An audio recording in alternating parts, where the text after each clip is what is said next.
The year I was at the peak of my fame as Mrs. Cameron. I asked for a divorce. The great director, always cold and detached, only frowned lightly as he watched me leave with my suitcase. We never even got a marriage certificate. What makes you think you're the real wife? You can leave any time you want. I looked at the woman who had just returned from abroad, standing in my kitchen with the posture of a hostess, boiling soup for him. I smiled and nodded. All right. Chapter 1. The news of Luna's return to China topped the trending searches. She had become famous as a teenager. Then, at the height of her career, left everything behind to go overseas. By 25, she had already won several international Best Actress awards. Now, her comeback film was with none other than Cameron, the most respected director in the industry. Her glory was unmatched. And naturally, her fans were ecstatic. But what went viral wasn't the press release, it was a leaked video from the film set. In the clip, Luna sat in a chair in the break room, holding her script, tilting her head as she talked to a man in front of her. That man's brows were tightly furrowed, his expression so strict it made one afraid to breathe. Until suddenly, he stopped speaking, reached out, and wiped away the excess lipstick from the corner of Luna's lips. Then, he turned sharply toward the camera, his gaze sharp and commanding as he shielded Luna from view. The video ended there, but not before everyone online saw his face clearly. Cameron. The live comments went wild. Is this really the cold-hearted, emotionless director Cameron? Luna's beauty strikes again. Who knew even he couldn't resist? Surprised? You didn't know they were childhood sweethearts? He gave up his inheritance to enter showbiz with her. They debuted together, rose to fame together, then suddenly split for unknown reasons. But betrayal tastes so good. The day Luna went abroad, he announced he was quitting acting to become a director. Now they're working together again, pretending to be distant, but still drawn to each other. My babies are getting back together. Amid the waves of celebration, someone commented rather awkwardly, Cameron's married. You know, maybe respect his wife?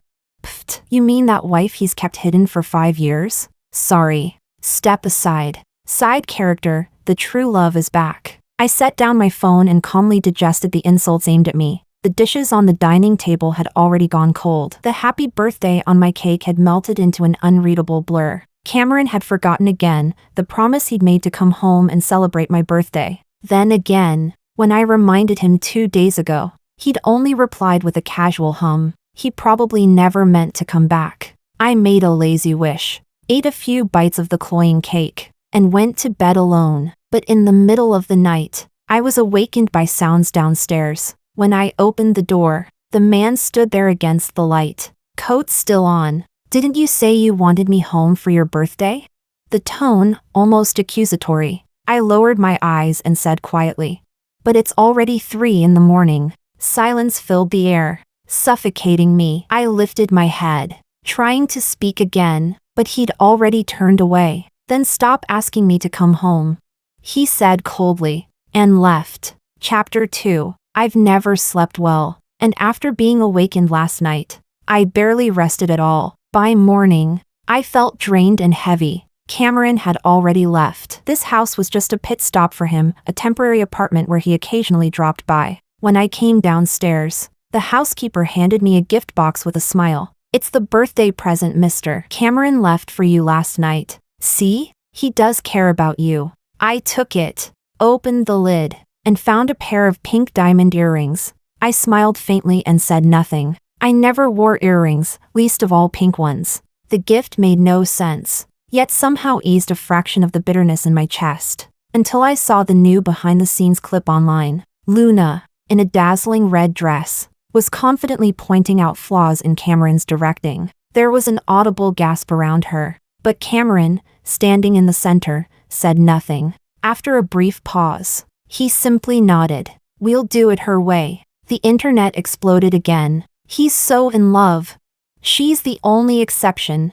But all I saw was the pink diamond necklace around Luna's neck. Her fans had already dug up the details. Custom made by Nico, France's top luxury jewelry house, usually ordered 2 years in advance. One of a kind, though apparently, there's a pair of earrings made from leftover stones. I froze. And again, that dull ache spread through my chest. The humiliation turned to bitterness on my tongue, and my stomach twisted before I could even eat. As if the day hadn't been cruel enough, my phone rang. It was my friend, Roxana. Her voice hurried and tense. Selena, your script got pulled. I heard Cameron's production bought it. They're rewriting the female lead story for Luna. Chapter 3. My contract had long been signed, but when Cameron wanted something, he was never bound by such trivialities. On the other end of the call, my agent cursed under her breath, then sighed and tried to comfort me. At least the compensation's been raised tenfold. I answered softly.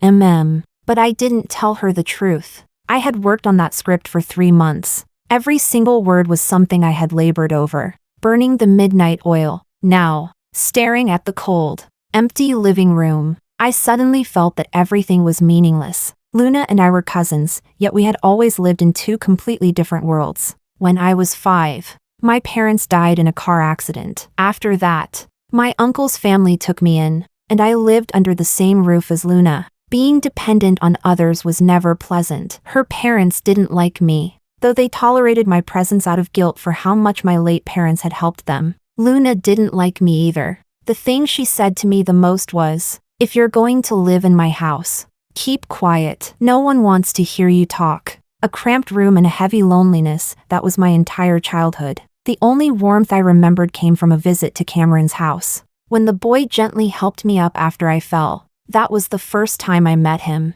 He had cool, distant eyes, but he knelt down and said softly, "You hurt your leg. I'll have the servant bring medicine." But the second time we met, that fragile warmth shattered. My grandfather took my hand and said to him, "Cameron, you and she have been betrothed since childhood. Taking care of her is the least you can do to repay her parents' kindness." Cameron slammed the door in defiance. He'd rather turn against his family than give up following Luna into showbiz to chase her dream. Everyone knew he was cold and distant. The only person who could make him smile, tease him, or hold his arm was Luna. I buried my quiet feelings and told my grandfather I would withdraw from the engagement. But he wasn't worried at all. "Don't worry," he said. "He'll come back. Later." I learned the truth. When Cameron and Luna reached the height of their fame, his family cut off all his resources. To save her career, Luna went abroad with a powerful industry executive who admired her. Cameron only found out after she had left.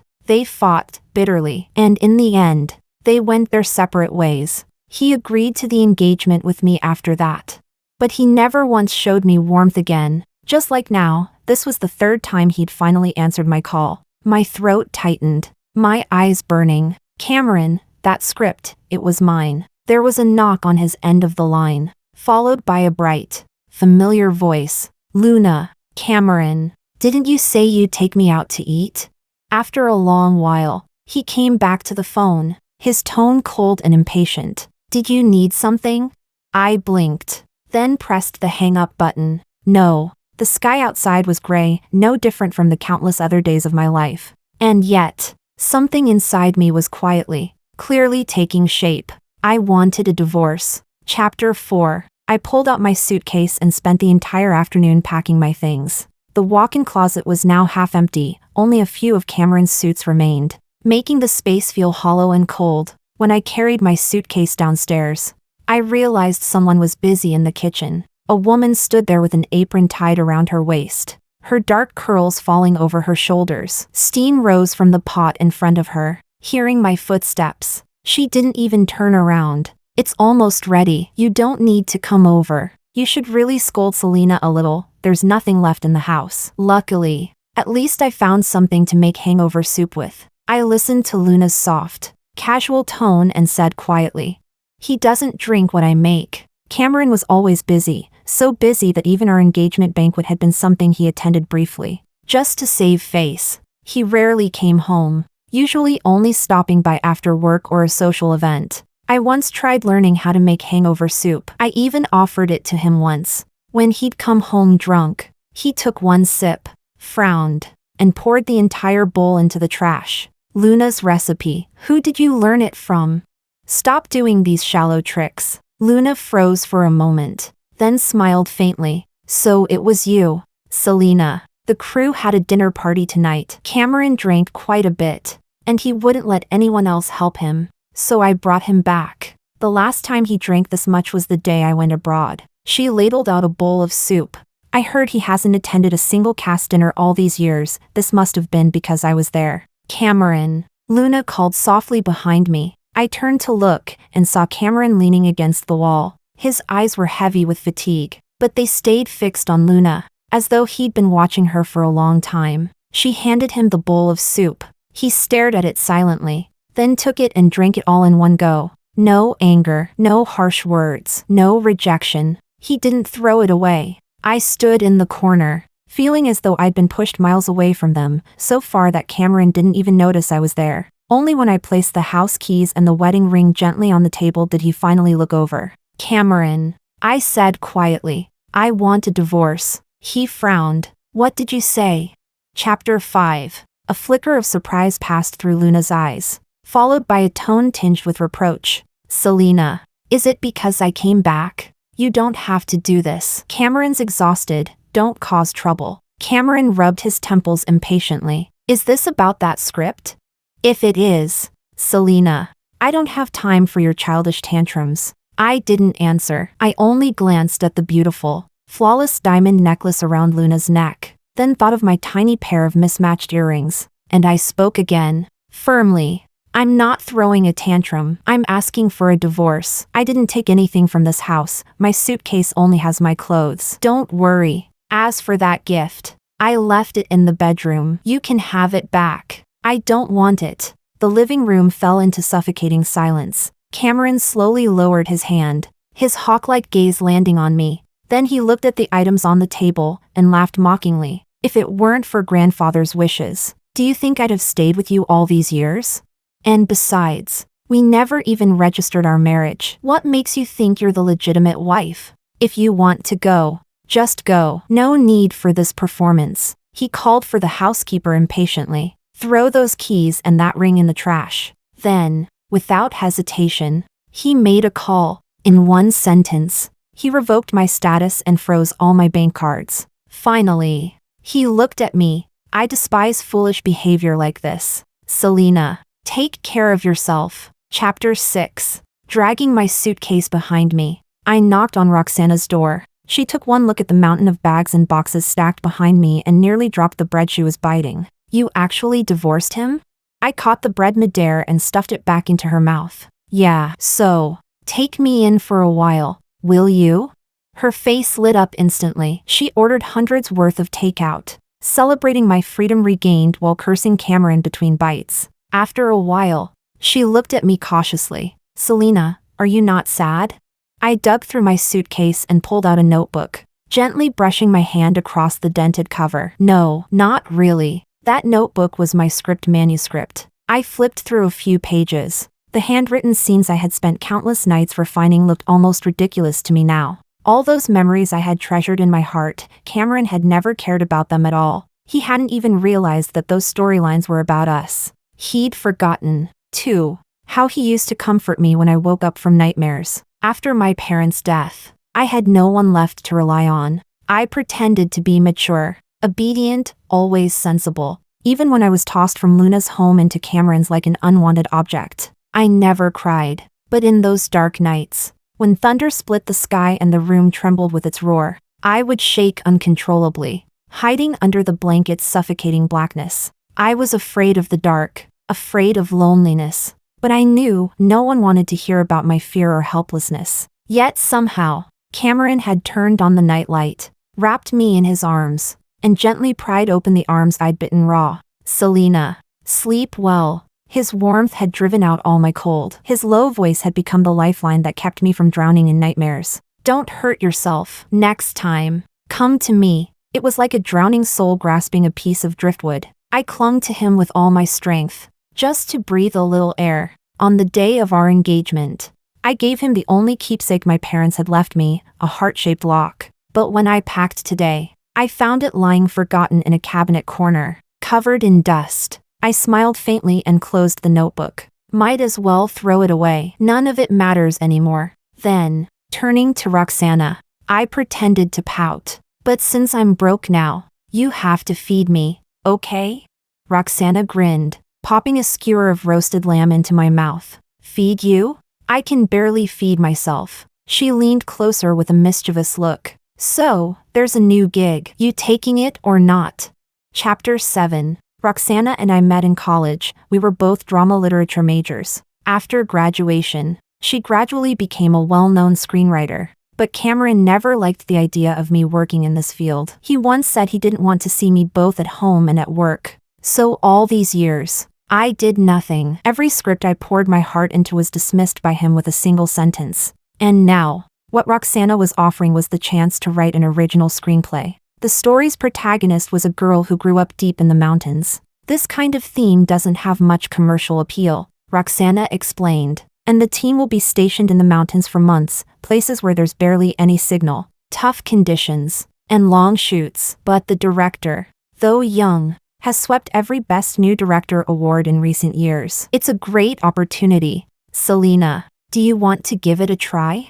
That heart I thought had gone silent started beating again. I couldn't hide the excitement in my chest. My fingers clenched. Yes, I want to. Maybe for others this wasn't a big deal. But for me, it was the best opportunity I'd had in years. I immediately contacted the director, stayed up 3 nights in a row, and completed the draft. Then I waited anxiously for a reply. When my phone finally rang, I answered instantly, but it wasn't the director. It was Luna. You answered so fast? She gave a light laugh. I guess Cameron was right. You're just throwing a tantrum for attention. But he won't forgive you that easily. Selena, you're not me. I curved my lips into a thin line. What do you want to say?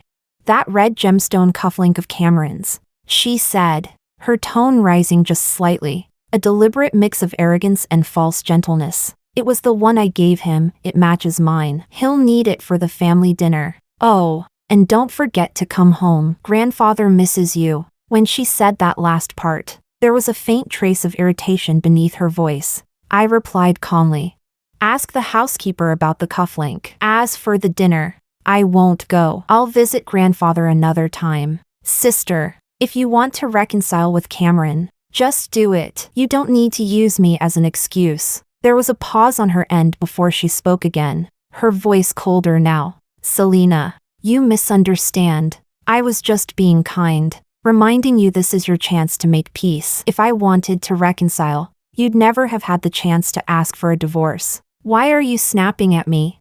At that moment, my phone vibrated again. A new message from the director. My draft had been approved. The weight in my chest finally lifted. I'm not coming back, I said evenly. And sister, don't contact me again. Then I hung up and dragged her into the blacklist. Chapter 8. After dragging Cameron into the blacklist as well, I suddenly felt an almost weightless freedom, as if an invisible shackle had finally been broken. Once I signed the contract, I joined the crew immediately. The team and equipment were fully prepared, and soon, a large group of us headed into the mountains to begin filming. I was in charge of writing a portion of the screenplay. The conditions here were indeed harsh. In summer, the mountains were hot and humid, and even the dense trees couldn't block the burning sunlight that scalded our skin. Mosquito bites covered my arms in red welts. Sometimes, if I wanted to send Roxana a message, I had to walk several kilometers just to find a signal. This life was nothing like what I had at Cameron's house,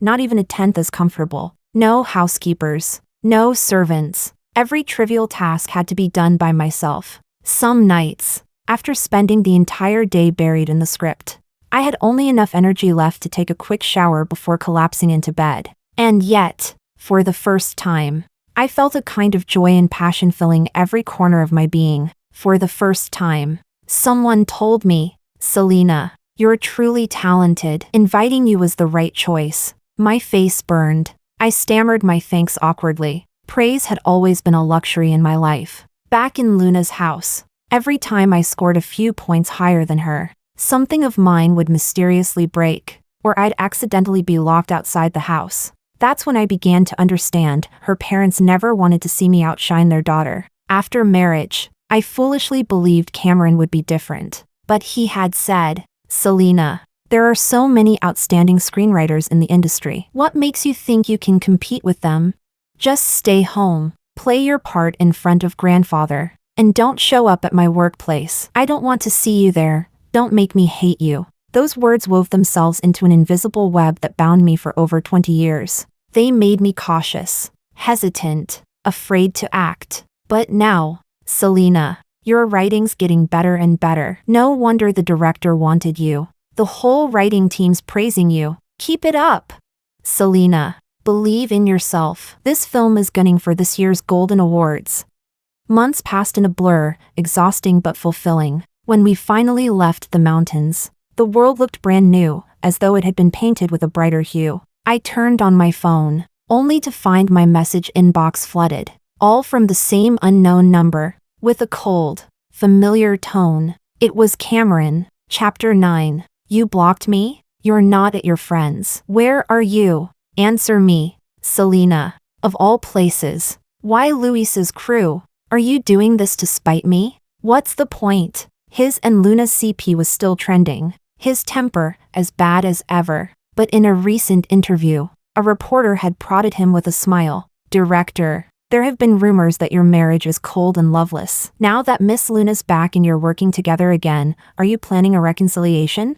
His face darkened instantly. He shoved the microphone away. No, watch your mouth. Don't talk nonsense. The next day, a silver ring appeared on the fourth finger of his right hand. Our wedding ring. I had no idea where he'd found it. The last time he'd worn it was on our wedding day. During the early years, I always wore mine properly. Perhaps it bothered his eyes. He told someone to toss his into a drawer. So I learned my place and stopped wearing mine, too. All those years of suppressed bitterness had long taken root deep in my heart. My chest tightened with an old ache, but the voices of the crew snapped me out of it. Oh, look. Isn't that Cameron? What a joke, fooling around with his white moonlight and still not letting go of his wife. Poor woman. I blinked, and the suffocating weight vanished. It's fine, I said lightly. His wife already ran away. As I scrolled past the interview clip, a new message popped up. China Construction Bank, account ending 245, deposit of 2,000,000 CNY. New balance,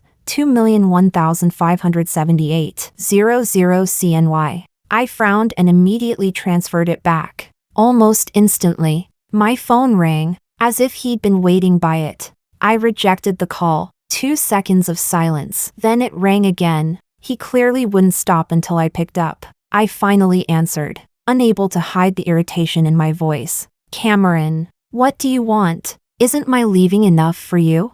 To my surprise, there was no impatience this time, just uneven breathing, then his voice, quiet and low. Selena, where are you right now? You disappeared without a word. Do you have any idea how worried grandfather is? Come home now, apologize to him, and I'll let go of what happened before. And keep the money, it's better than that pathetic salary you're making. A surge of anger burned through me. For the first time, my voice was cold, sharp. Cameron, and who exactly are you to tell me to go home? What relationship do we have now? And before I went into the mountains, I wrote to grandfather. Don't use him as an excuse. Cameron had never been a patient man, least of all with me. I expected him to hang up immediately, but instead, I heard a click. I recognized the sound. A lighter. He only smoked when something involved Luna. Selena, he said slowly, if you want to write scripts, just come back. I can give you the best resources, better than anything you'll ever get on your own. How ironic. He knew how much I'd longed to write good stories, to be seen by the world. And yet he was the one who'd crushed that dream for years. Cameron, I don't need your help. I don't need you. Can you stop disturbing my life? He clearly hadn't expected that answer. After a long silence, his voice came through, low and tight with anger. Fine, you've grown some courage. Chapter 10. The next day, the crew invited me to join a small event, just a fun outing followed by dinner. I tagged along, curious and a little excited. Cameron had never taken me to occasions like these. Such lively scenes, I had only ever seen on TV. But the moment I turned around, I bumped straight into Luna. She was wearing her signature red gown, elegant and striking, her hair and makeup flawless. When her gaze fell on me, a flicker of surprise flashed across her eyes. Before I could say anything, One of the event organizers rushed over and scolded me sharply. Are you blind? Who let you in here? Which team are you from? Who said you could crash the event? Luna gave a small, practiced smile and said lightly, It's fine. I know her. Her tone carried that same gentle condescension she'd always had. Selena, you're being really inappropriate. Cameron came here with me today. You must have heard he didn't want to see you. So you tried to sneak in to find him, right? You could have just told me directly. I could have said a few nice words for you. Then her smile faded, and her gaze drifted lazily toward the necklace around my neck. And that necklace, it's not yours, is it? My brows knitted instantly. It's from our production team, a brand sponsorship. What does it have to do with you? She didn't respond, but her assistant immediately stepped forward, furious. What kind of no-name production crew are you from? There's no way your project got a sponsorship from this brand. That necklace was meant for our Luna. The brand told us this morning, but it was suddenly reassigned. Don't tell me you stole it. Return it now, if you dare to bully Luna like this. Be careful, mister. Cameron could have your whole crew blacklisted. The assistant reached out, trying to grab the necklace, but before her hand could touch me, a strong hand seized her wrist and flung her back. She staggered, her face going pale as she stammered out, Mr. Cameron. Cameron stood there, cold as frost. I am the sponsor. Do you have any doubts about that?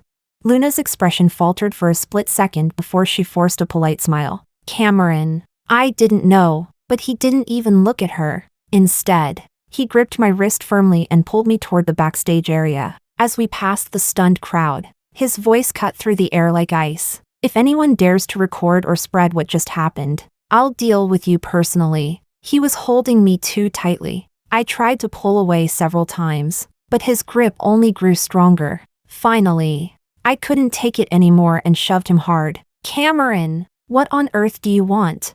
He stopped abruptly, chest rising and falling, and after a long moment, he turned to look at me. The corners of his eyes were slightly red. Selena, what do you want?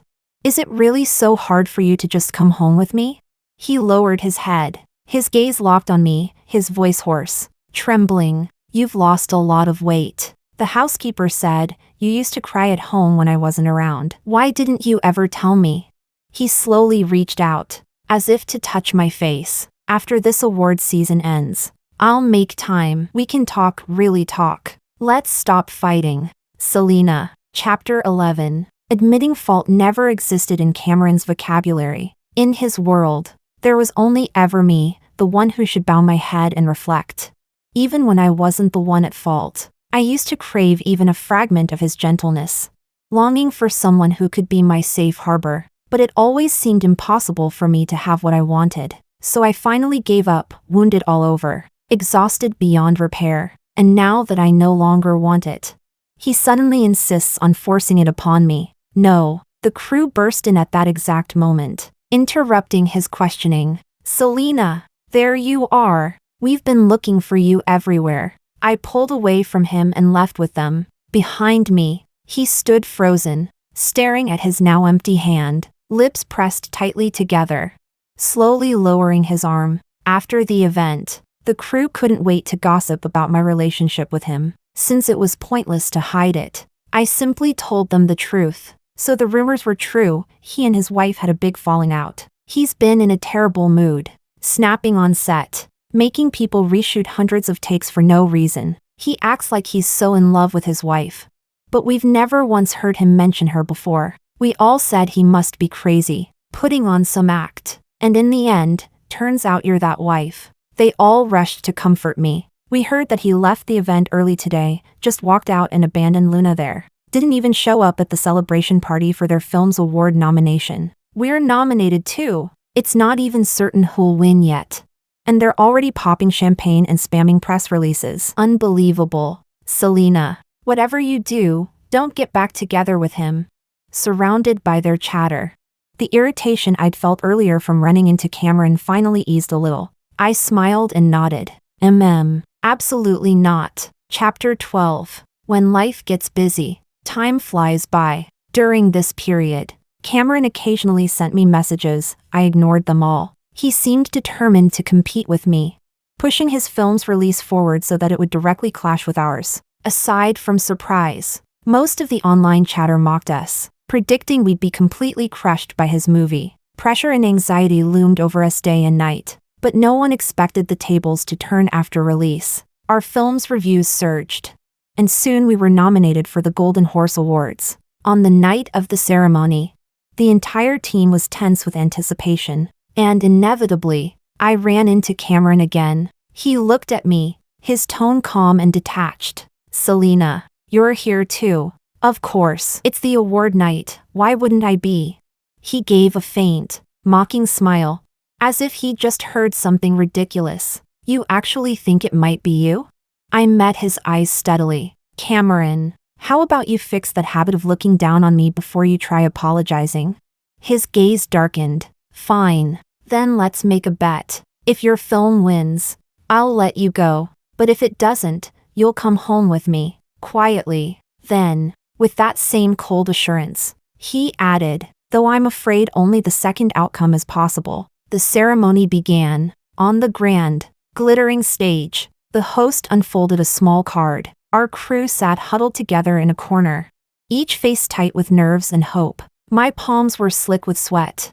My breathing didn't even feel like my own. I glanced toward Cameron's back, his last words echoing in my mind. "Selena, I won't go soft this time. If you don't win, it'll prove leaving me was the stupidest thing you've ever done. Whether you agree or not, I'll drag you home myself. And as for Luis and the others, I'll make sure they pay for misleading you." Now, sitting in the first row, he toyed idly with the ring on his finger, expression calm, as though he already knew the outcome, until the host's voice rang out clear and bright. "And the winner is..." A pause, then a smile. "Congratulations, to your film." Chapter 13. No one expected us to actually win the award. When I went on stage with Luis to receive it, my hands were trembling. It felt like planting a seed with my own hands, watering it day and night, tirelessly. Everyone had told me it would never bloom, that I was foolish to hope, but it had bloomed.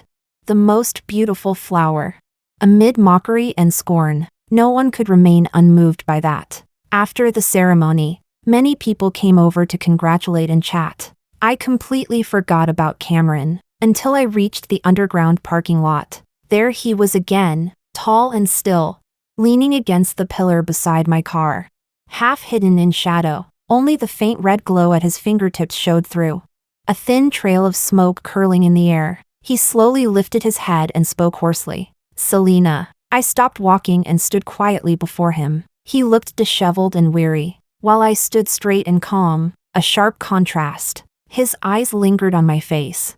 His lips parted, but no words came for a long while. Finally, he forced a strained smile. "Congratulations, you're doing amazing now." "Selena." He drew a deep breath and crushed the cigarette between his fingers, completely unfazed by the burn. "I'll read your story properly when I get home." "Ah, so he hadn't even read my work before." I replied evenly. "Suit yourself. I take back the bet," he said quickly, as if my indifference had pierced him. "Selena, you don't have to come home. I can come visit you instead. Whatever you want to write next, I can help you. If you just give me another chance, I could." He stepped closer and closer, eyes filled with desperate pleading and pain, but I felt nothing. I pushed his hand away, hard, and took a step back. "Cameron, from now on, I'll get better and better, on my own. In my future plans, there's no place for you." Chapter 14. After I got back, I received countless invitations. The first wave came from directors and screenwriters, the second, from Cameron's grandfather. I didn't refuse. I made time to visit the old family estate. The living room, decorated in an antique style, was solemn and elegant. The old man sat at the head seat, smiling kindly. He went straight to the point. "Selena, you're not going to give Cameron another chance?" I looked at him and replied seriously, firmly, "Grandfather, there was never a chance between us. Maybe you shouldn't have forced him to marry me in the first place. He and I, we were never meant to be." He paused for a long time before letting out a deep sigh. "Selena, it's I who owe you an apology. back then, when I insisted Cameron marry you. It was partly because of your parents, I wanted him to take good care of you, and partly for my own reasons. He looked down, his tone weary. I knew he already had someone in his heart. But the daughter-in-law of this family shouldn't be someone who makes him neglect the family business, or run off to show her face in the entertainment industry. You've always been obedient and sensible. I watched you grow up. You were the most suitable person to marry into this family, so I made the decision myself. But now I see.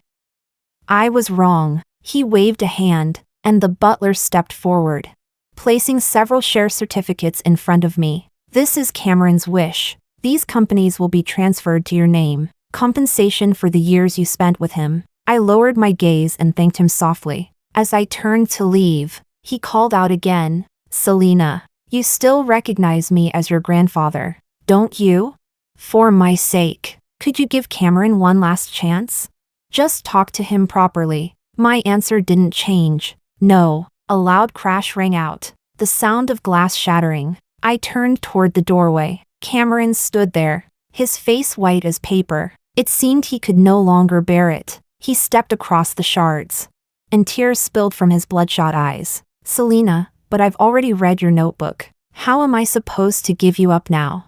Chapter 15. Selena, I didn't know you'd loved me for so many years. I always thought our marriage was just for show, so I never realized that what I did would hurt you, would make you sad. Let's start over. I'll do everything I can to make it up to you. Whatever you want, I'll give it to you. He looked utterly disheveled. Tear streaks marked his pale face.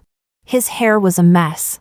Even his shirt buttons were misaligned. Ever since I'd known him, he'd always been calm, poised, and immaculate. Never once had I seen him lose control like this. But all I felt now was disgust and irony. He said he didn't know he'd hurt me. But how could he not know? When someone gives you the leftover scraps from another person's gift, as a perfunctory birthday present, even the dullest person would realize that's rejection.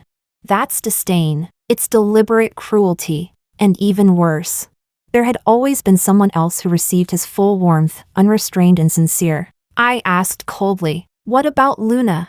Cameron froze, as if I'd pierced through his last layer of denial. I don't love her anymore. I did like her once, but when she chose to go abroad, I knew we could never have an ending. Later, when I was with you, my feelings for her had already faded.